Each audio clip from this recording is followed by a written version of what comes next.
I'm Alexander Surya, Johnny Mole on the right hand, penguin duck birthmark. It's 6:36, August 28th.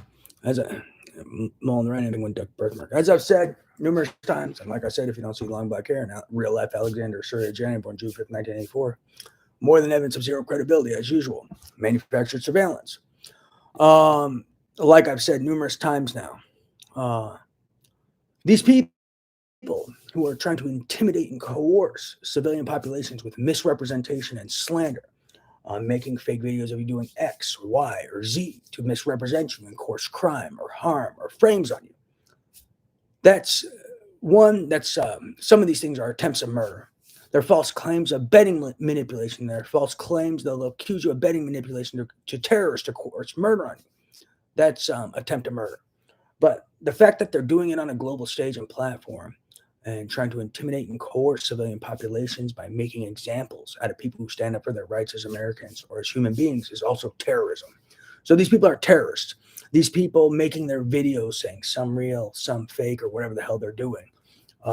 That's them trying to intimidate and coerce civilian populations. Them making fake videos of killing people or R-ing people or whatever the fuck they're doing, and then even making fake videos of other people killing people or R-ing people for attempts of frames. That's them not only trying to coerce murder, that's not only attempt of murder on innocent people, it's also intimidating and coercing civilian populations, which is terrorism. All the people who know who's involved with this are culpable. And if they're lying for the people involved with this, they may become accessories or accomplices. The people making these fake videos to coerce murder on people are attempting murder. They're attempting murder with slander. And then the people lying for these people making these fake videos, they may be accessories or accomplices or culpable.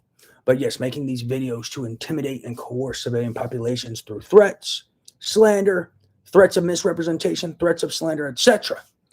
That is intimidating and coercing a civilian population, and hence that's terrorism. And the people who know who the people are doing that are culpable.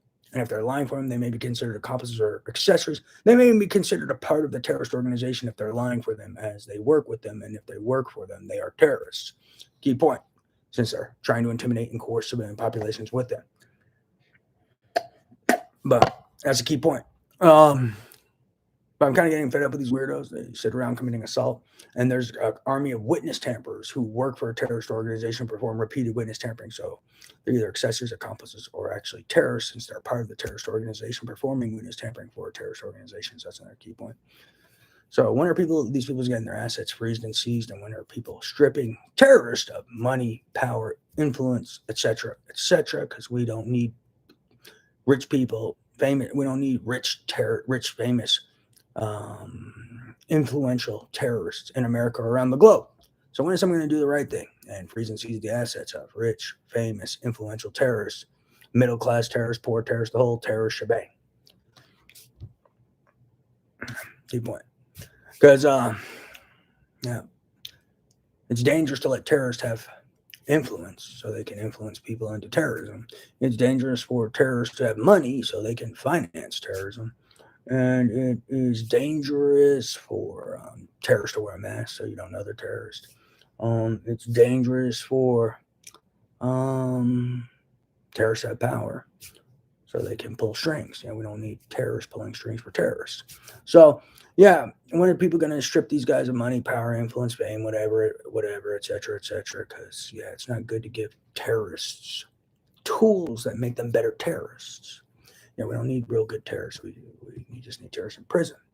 We don't need these terrorists to have all these extra tools to make them better terrorists, to make them more dangerous. We don't want more dangerous terrorists. We want these terrorists as easy to subdue as possible. We don't want them more dangerous with money or power or influence or masks. So other terrorists, covert terrorists. Key point. Praise Jesus.